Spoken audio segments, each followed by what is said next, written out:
Marriage, an invitation into paradise. Friends, marriage is an invitation into paradise. Now, before you get too excited, let me explain what I mean by paradise. Paradise is not a house with a swimming pool. It is not a five-star honeymoon destination either. And certainly, it isn't a life without arguments. So, paradise is family life. Family life with God at the center. Think about the story of Adam. God creates Adam, puts him in a beautiful garden, gives him animals, gives him food, gives him everything he needs.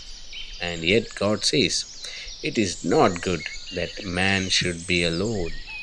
Isn't that interesting? Adam was already in paradise, yet there was no paradise when Adam was alone.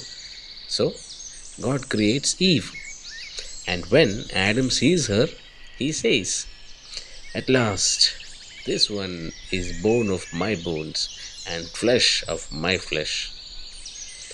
Now, the Bible doesn't tell us what Adam and Eve talked about before God came for his evening walk.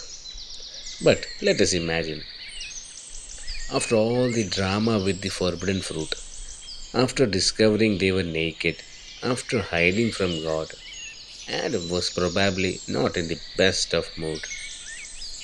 So he is irritated and he asks Eve in an irritated tone, how can you be so beautiful and so foolish at the same time? Eve, completely unbothered, says, God made me beautiful so that you would like me, and He made me foolish so that I would like you.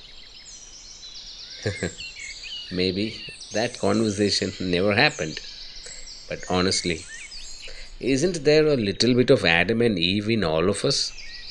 Sometimes we look at our spouse and say, how did I ever get so lucky? And on another days, how did I ever get myself into this?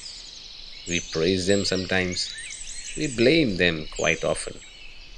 And Genesis gives us something fascinating, the first recorded marital blame.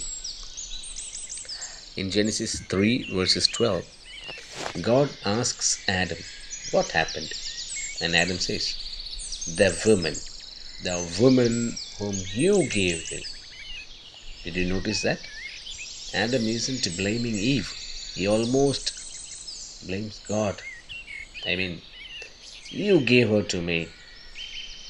And Eve says, as a matter of fact, the serpent tricked me. And somewhere between Genesis 2:23, bone of my bones, and Genesis 3:12, the woman you gave me, you find a surprisingly large part of married life.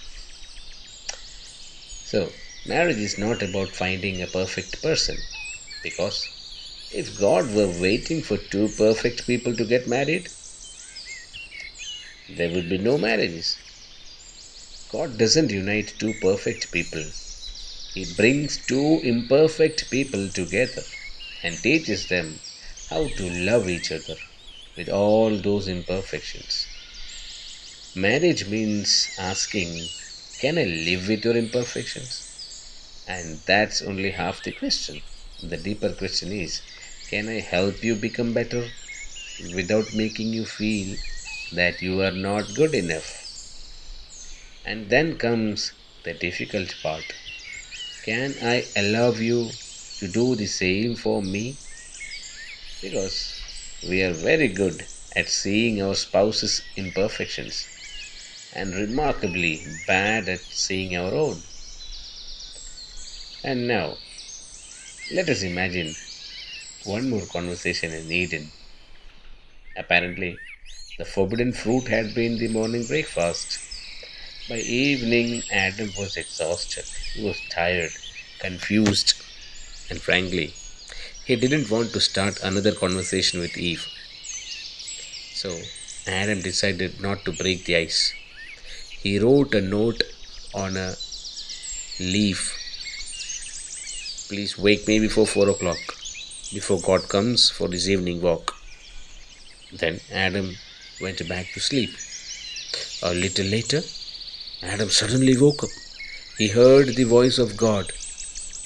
Adam, where are you? Adam looked around. He didn't see Eve anywhere. He searched beside him and, and found a piece of paper. He picked it up. It was written, "Wake up, it is 3:30." And maybe that is why communication is so important in marriage. Sometimes we don't talk. We expect the other person to understand. We drop hints. We become silent. We wait for them to make the first move. And meanwhile, the problem gets bigger and bigger and bigger until the issue isn't even the issue anymore. And now it is about who didn't call, who didn't apologize, who started it, who said what, and who was right. But here, something we need to learn. Family is a place where we must sometimes be willing to lose. You may win the argument, but lose the peace. You may prove that you were right, but lose something in the heart of the person you love. You may win the debate, but damage the relationship. And sometimes, if we keep trying to win every argument, we may eventually lose the person altogether.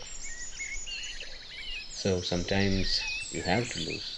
Lose the argument, lose the last word, lose the need to prove that you were right. Because sometimes protecting the relationship is more important than proving your point. And perhaps one of the most powerful sentences in marriage is not "I was right," it is "I am sorry." Don't always wait for your spouse to come first. Be the first. Be the first to start the conversation. Be the first to say, "Let us talk." Be the first to say, "Maybe I was wrong." Be the first to say, "I don't want to win this argument. I want to win you back." Dear friends, marriage is an invitation into paradise. Not a paradise without problems. Not a paradise without disagreements. Not a paradise where two perfect people live happily ever after, but a paradise where two imperfect people learn to love, learn to forgive, learn to communicate, and learn to grow, with God walking with them. Because perhaps that was the God's intention from the very beginning. Not simply that Adam should have Eve, but that Adam and Eve should learn to walk together with God. So, husbands, wives, don't try to build a marriage where nobody ever loses, but build a marriage where love is willing to lose sometimes so that the relationship can win. Because in the end, the greatest victory in marriage is not being right, it is staying together. Thank you.